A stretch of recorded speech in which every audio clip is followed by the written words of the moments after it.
J-Bone here, and I've got everything you need to know before you watch this weekend's Spanish Grand Prix that is going to be insane because 4 teams have a legit shot at winning the race. J-Bone! The Formula One Spanish Grand Prix takes place this weekend at the Circuit de Barcelona Catalunya in Montmeló, Barcelona, Catalunya, Spain, Europe, Earth, Milky Way, Universe. The race weekend starts this Friday, June 21st, which will consist of Free Practice 1 and Free Practice 2.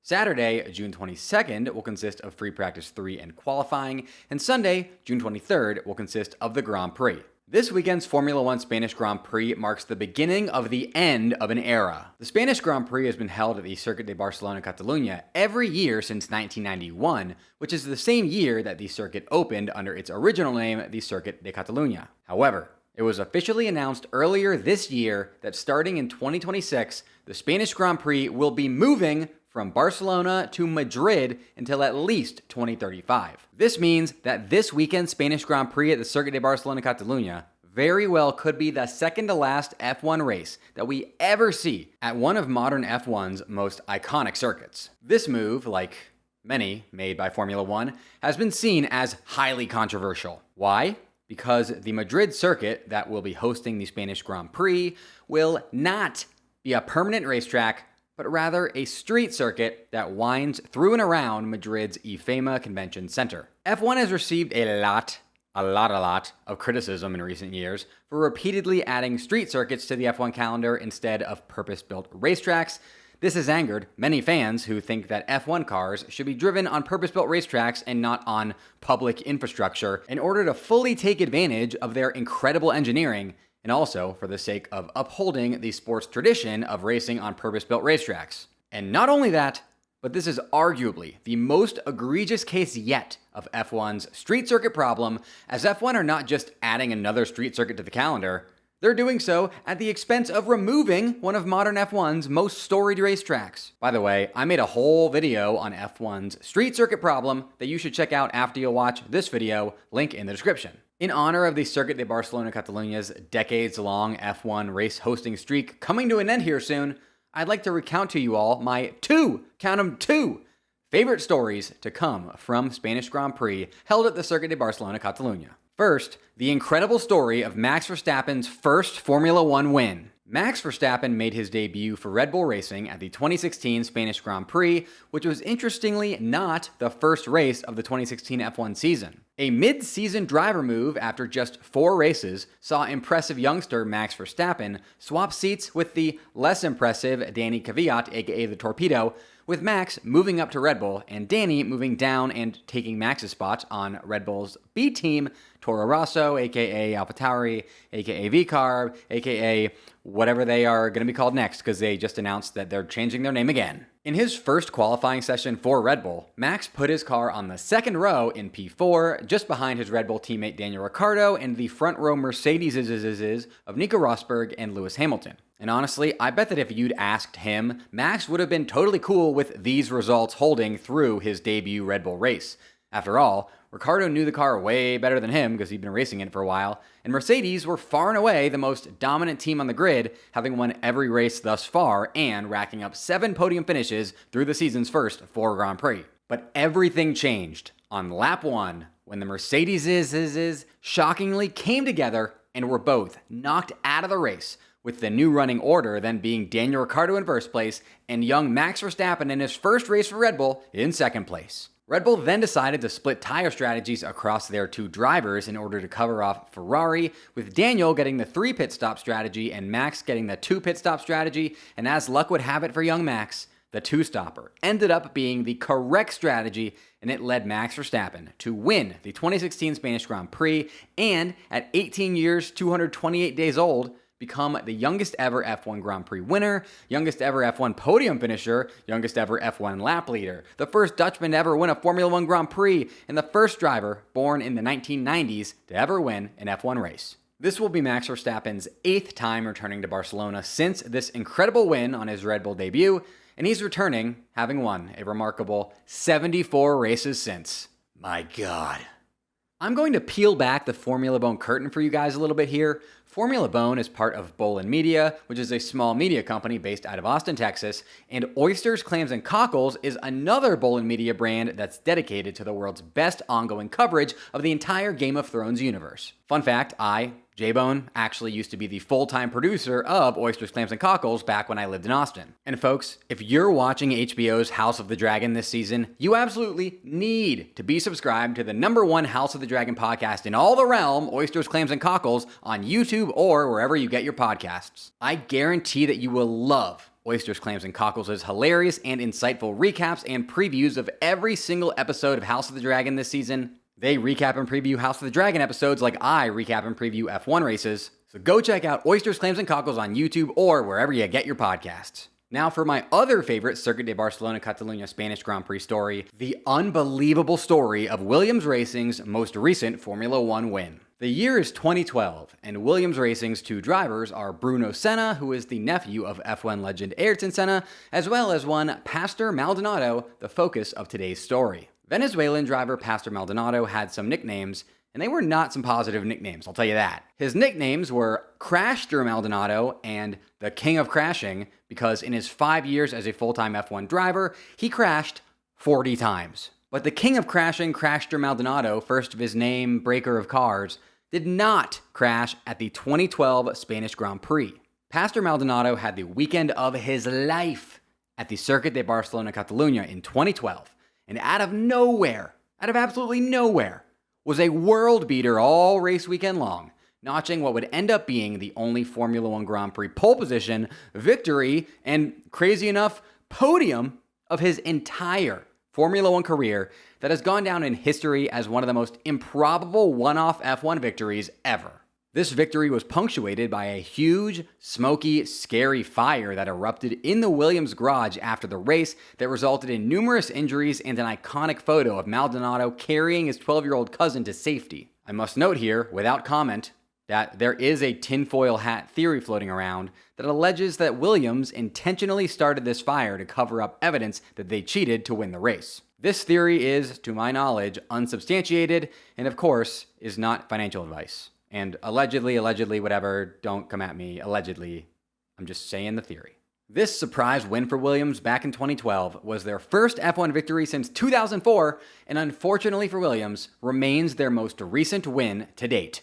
Which is why I sell these incredible t-shirts that say winless racing since 2012. Get it? Because Williams Racing are winless since 2012?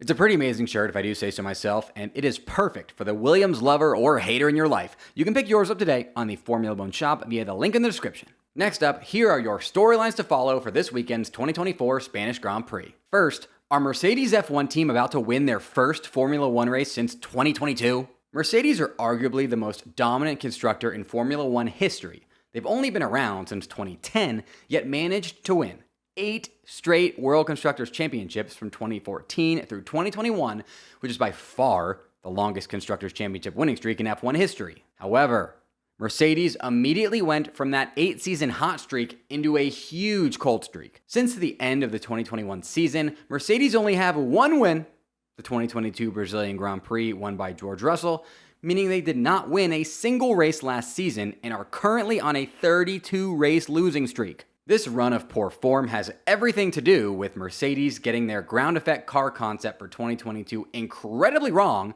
so wrong that it has led to them playing catch-up ever since. But folks, hang on to your hats, because Mercedes could be on for their first win since 2022 this weekend at the Spanish Grand Prix. Mercedes believe they finally understand their car, which is evidenced by the fact that the upgrades they just introduced in Canada immediately catapulted them from the top of the midfield to pole position. And with another big upgrade plan for this weekend in Spain, we could see them improve even more. Pair that hopium with the fact that Mercedes always absolutely dominate at the Circuit de Barcelona Catalunya, including a double podium there last year in a car that was way worse relative to their rivals than their current car appears to be, and I think Mercedes have a very legit shot at a win in Spain this weekend. What do you think? Will a Mercedes driver win the Spanish Grand Prix this weekend? Let me, J-Bone, know in the comments. Go comment right now. Do it. I'll wait.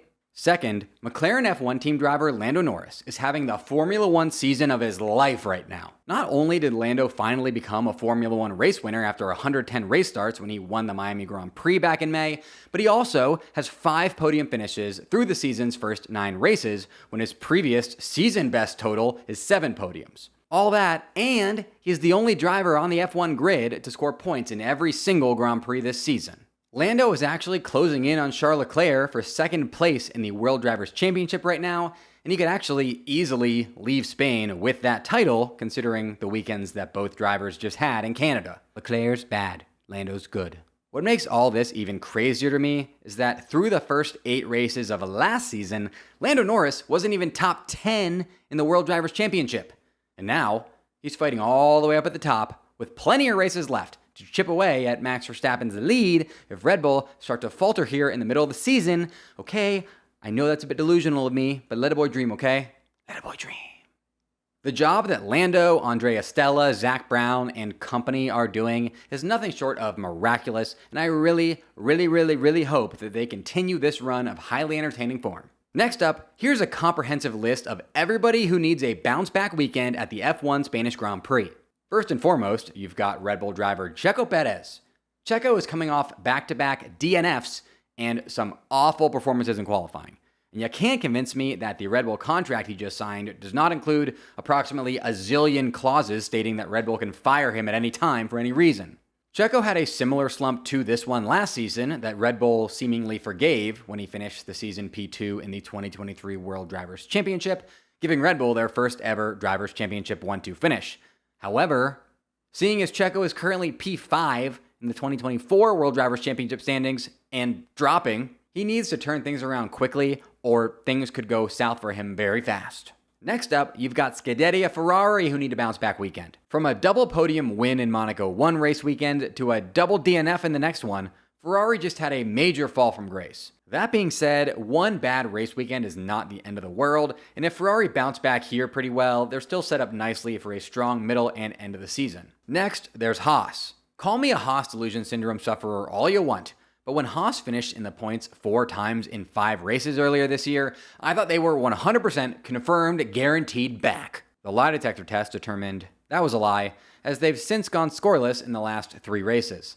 I'd love to see Haas in the points in Spain to prove that they've still got that dog in them and that they're either bottom of the midfield or king of the back markers, depending on how you look at it, I guess. And then next up, you got Logan Sargent, who needs pretty much to get a win, I'd say, to stay in F1. If you find yourself wanting to be more productive with your free time, you need to check out my sponsor, Masterclass. With Masterclass, you can learn from the best to become your best. Masterclass is the only streaming platform where you can learn and grow with over 200 plus of the world's best, and you can access Masterclass on your phone, computer, smart TV, or even in audio mode. If you want a winning mindset like Lewis Hamilton, to cook like Gordon Ramsay, or to become a streamer like Ninja, why would you not learn directly from them? Those classes and so many more are available for just $10 a month, which gets you an annual membership with Masterclass, granting you unlimited access to every instructor. I've been on a massive baking kick lately, and thanks to Joanne Chang's Bake Like a Pro class, I just made the best chocolate chip cookies of my life. Plus, every new membership comes with a 30-day money-back guarantee. Don't wait another moment to start your learning journey with Masterclass. Right now, our listeners get an additional 15% off any annual membership at masterclass.com/formula. That's 15% off at masterclass.com/formula, masterclass.com/formula. Now, the moment you've all been waiting for. Here are my 3 bona fide race predictions for the 2024 F1 Spanish Grand Prix that I'm about to go 3 for 3 on, or my name isn't J-Bomb.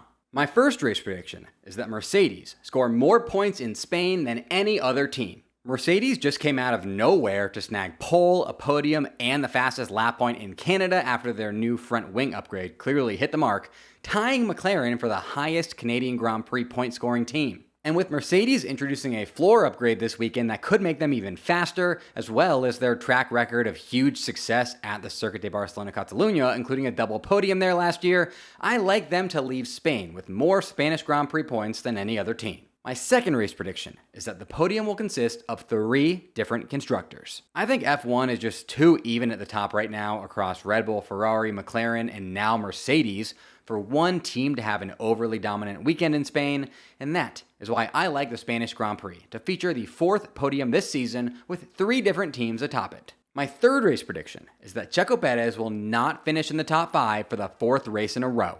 Checo started the season with 6 straight top 5 finishes, but is currently on a streak of 3 straight finishes outside the top 7 and 2 straight did not finishes. When Checo got in one of these slumps last year, it lasted a lot longer than 3 races and also included him missing Q3 in Spain, so unfortunately for Checo, I think he has another down weekend at the Circuit de Barcelona Catalunya. And last but not least, here's my prediction for the top 5 finishers in the Spanish Grand Prix with zero reasoning nor explanation. P5, Charles Leclerc.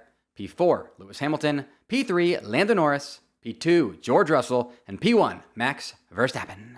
Special shout out to my top YouTube channel members, Joe Max's #1 hater Snow, Brian Linton, Wolfslows Racing, Waffleophagus, and David Hake. Mash that join button just below this video to get your name shouted out right here in future videos. I'll see you back here next week for my combination Spanish Grand Prix recap and Austrian Grand Prix preview. And until next time, folks, J-Bomb! J-Bomb!